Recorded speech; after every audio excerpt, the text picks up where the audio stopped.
Welcome to my YouTube channel dear viewers. इस video में हम सॉल्व करने की कोशिश करेंगे क्लास 10th इंग्लिश पेपर की जेड सीरीज को, जो कि आया था सॉफ्ट जोन वालों को 13 मार्च 2023 को।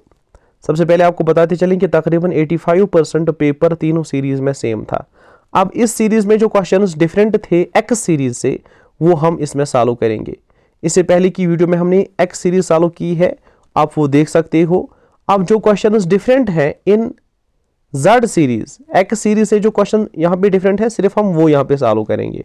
बाकी क्वेश्चंस आप एक्स सीरीज में देख सकते हो। तो पहले यहाँ पे रीडिंग कॉम्प्रहेंशन में एक एक्सट्रैक्ट आया है पोइम से, इसको हम सॉल्व करेंगे। यहाँ पे 4 लाइन्स हैं। तो पहला क्वेश्चन जो इस एक्सट्रैक्ट से पूछा गया है, what has made the speaker's feet cold, speaker के पाँव कैसे ठंडे हो गए। आप लिखोगे the water which is seeping through his shoes has made the feet of speaker cold. खत्म। इसके बाद दूसरा question, what does his mind look for, आप क्या लिखोगे his mind looks for some spot to rest. हो गया दूसरा। फिर हम तीसरा करेंगे solve, there is a rhyme scheme in the poem. तो ये ट्रू है या फॉल्स है, जरा देखते हैं। राइम स्कीम यहाँ शूज है, फेवर है, स्टैंड है, रेस्ट है, कोई भी राइम स्कीम नहीं है। क्वेश्चन कह रहा है कि there is a rhyme scheme in poem, हम लिखेंगे फॉल्स।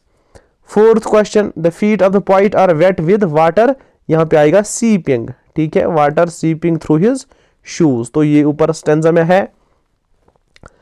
पांचवा, show one image created by the poet in the above lines, एक इमेज दिखाओ जहां आंखों के सामने आपका नजारा आ जाता है ये लाइन पढ़ के। तो ग्राउंड इज वेरी स्लिपरी, तो ग्राउंड इज वेरी स्लिपरी, जब ये लाइन हम पढ़ते हैं कि ग्राउंड जो था वो बहुत स्लिपरी था, हमारे नजरों के सामने एक इमेज क्रिएट हो जाती है। तो यहाँ पे इमेजरी यूज हुई है, तो the ground is very slippery जो है, ये आप इसको सिंपली आंसर लिख सकते हो पांचवें क्वेश्चन को। फिर दूसरी पैसेज जो है इसको हम पढ़ते हैं और इसके बाद क्वेश्चन सॉल्व करने की कोशिश करते हैं। तो पहला क्वेश्चन आया है, who were called outlaws in South Africa. South Africa में आउटलाज किनको कहा जाता था, तो पहले ही नेल्सन मंडेला जब कहता है we who were outlaws not so long ago, यानी अब ये कौन है, साउथ अफ्रीका में आउटलाज कौन थे, the people who were fighting against the discrimination of whites.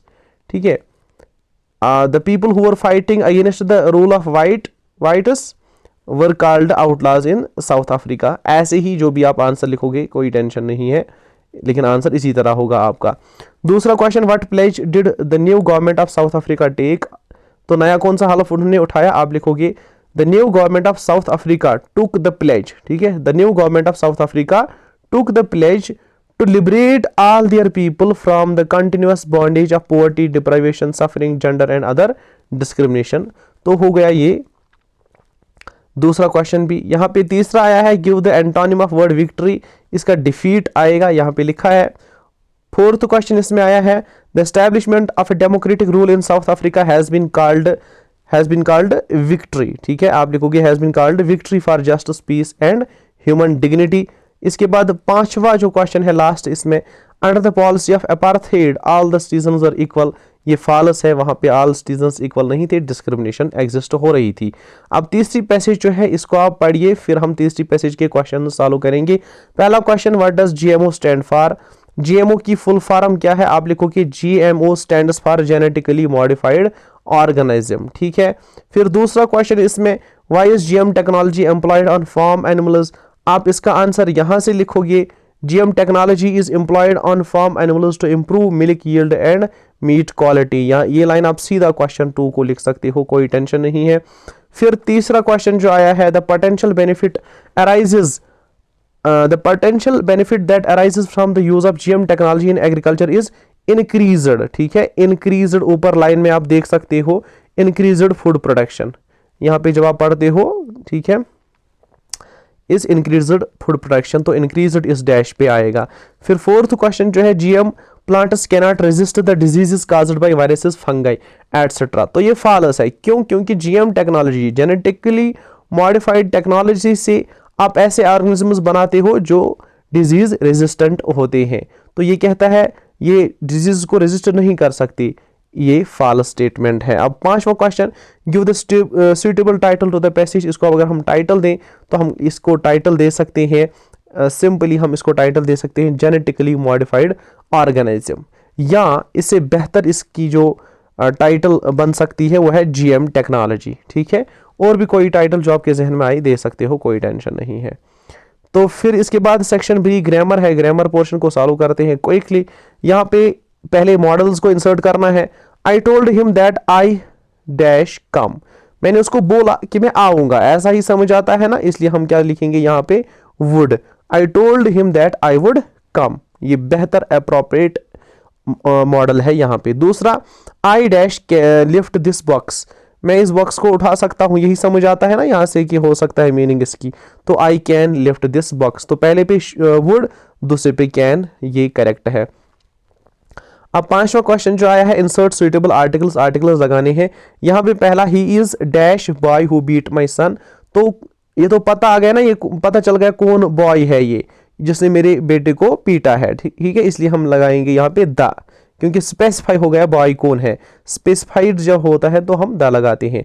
हम क्या लिखेंगे, he is the boy who beat my son. दूसरा, I have got dash idea, यहाँ पे आएगा an, I have got an idea, मुझे एक आइडिया मिला। अगर आइडिया कोई स्पेसिफाइड आइडिया होता तो हम द लगाते, लेकिन एक आइडिया मिला है। ठीक है, और वो आइडिया क्या है वो तो क्लियर है ही नहीं, तो यहां हम लगाएंगे आई हैव गॉट एन आइडिया। फिर यहाँ पे join the following sentences by changing one of them into relative class, तो रिलेटिव क्लास में यहाँ पे एक सेंटेंस को चेंज करना है, मींस डिपेंडेंट क्लास एक को बनाना है, एक को इंडिपेंडेंट क्लास बनाना है। यहाँ पे पहला, मंजूर works for a company it makes shoes, आप क्या लिखोगे, Manzoor works for a company, यहाँ पे आप फुल स्टॉप काटोगे, फिर लिखोगे विच मेक्स शूज, आप लिखोगे Manzoor works for a company which makes shoes. ठीक है, हो गया ये। दूसरा, I heard some news the news astonished me, आप क्या लिखोगे, the news which I heard, the news which I heard astonished me. और भी तरीके हो सकते हैं इनको मॉडिफाई करने के, रिलेटिव क्लास बनाने के, तो वो भी सही होंगे, ज्यादा टेंशन लेने की जरूरत नहीं है। आप क्या लिखोगे इसको, the news which I heard astonished me. अब तीसरा जो आया है, Arif is always idle he was punished, आप क्या लिखोगे, Arif who is always idle was punished. ठीक है, Arif who is always idle was punished, तो हो गया ये भी। चेंज द नरेशन, अब आपको क्या करना है, नरेशन चेंज करनी है। यहाँ पे आपको डायरेक्ट को इनडायरेक्ट में और इनडायरेक्ट को डायरेक्ट में चेंज करना है। She asked me if I knew her, तो ये इनडायरेक्ट है, हम क्या लिखेंगे, शी सेड टू मी भी लिख सकते हैं, शी सेड टू मी भी लिख सकते हैं। अगर आप नहीं भी लिखोगे कोई टेंशन नहीं है। She said comma inverted comma begin do you know me inverted comma close question mark, तो ये पहले को क्या हम लिखेंगे, शी सेड टू मी भी लिख सकते हैं, शी सेड टू मी। ठीक है, या अगर आप लिखोगे she said comma inverted comma begin do you know me, तो ये भी इसका सही आंसर है। दूसरा, the teacher said the sun is a star, the sun is a star जो है ये एक यूनिवर्सल फैक्ट है, ये चेंज नहीं होगा। आप ये लिखोगे, the teacher said that the sun is a star, आप क्या लिखोगे, the teacher said that, comma काट के क्या लिखोगे, दैट, और ये इन्वर्टेड कामा भी खत्म करोगे, ये भी खत्म करोगे। आप लिखोगे, the teacher said that the sun is a star, और फुल स्टॉप लगाएंगे। फिर तीसरा, he said Myra is singing, आप क्या लिखोगे, ही सेड कामा के बदले में दैट, ही सेड दैट, और ये इन्वर्टेड कामा खत्म। अब लिखोगे, he said that Myra is के बदले में वाज, पास्ट में चेंज करेंगे, he said that Myra was singing, और फुल स्टॉप लगाएंगे, he said that Myra was singing. हो गया ये भी। इसके बाद अगर हम बात करें यहाँ पे आर्टिकल्स, टेंसेस, स्पेलिंग्स लगानी है in order to edit the passage, ये सीरीज एक्स में भी आया है, तो उस पर वीडियो बन चुकी है, वहां आप देख सकते हो। फिर राइटिंग स्किल्स में पैराग्राफ राइटिंग आया है, ये सेम पैराग्राफ है, सॉरी डायलॉग है, सेम डायलॉग है जो एक्स सीरीज में आया है, ये आप वहां से देख सकते हो। फिर यहाँ पे जो बाकी है, आपको डिबेट राइटिंग करनी है, ये भी, अच्छा डिबेट राइटिंग के लिए आपको क्या करना है, डिबेट के लिए आपको नोटिस लिखनी है, नोटिस राइटिंग करनी है, ये भी एक्स सीरीज में आया है। और यहाँ पे एक जो है मैसेज लिखनी है, ये भी एक्स सीरीज में आया है।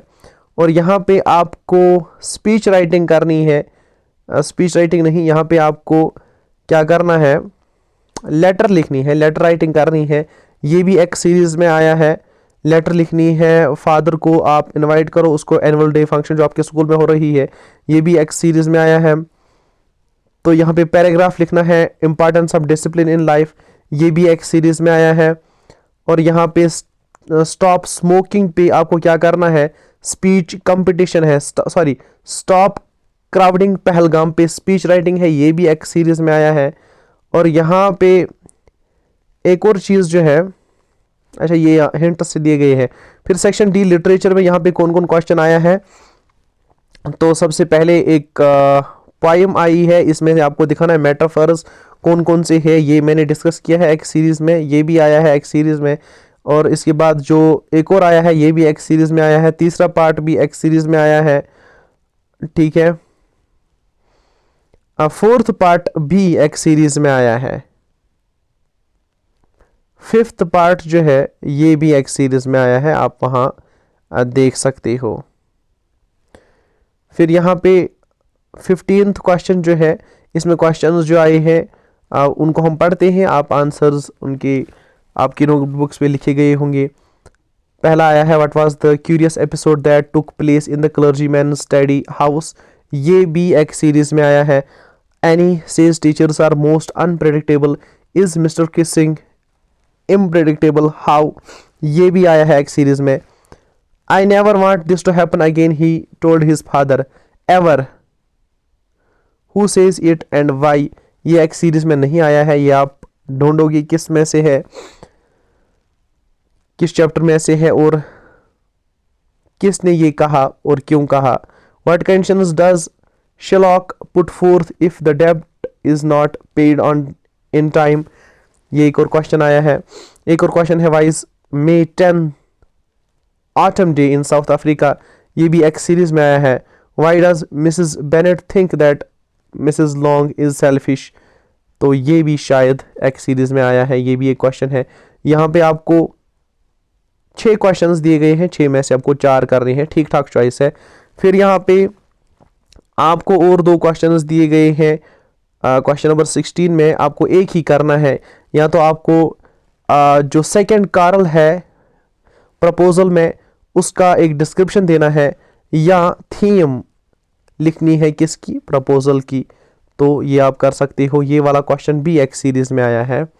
नेक्स्ट क्वेश्चन जो है क्वेश्चन नंबर 17, यहाँ पे आपको ये भी आए हैं, ये तीनों क्वेश्चन आए हैं एक्स सीरीज में। क्वेश्चन क्या आए हैं, आपको एक ही करना है 3 में से, ड्राई कैरेक्टर स्केच ऑफ जरासम, यहाँ लिखना है what effect did the collapse of Rama Rau's business have on him and his family.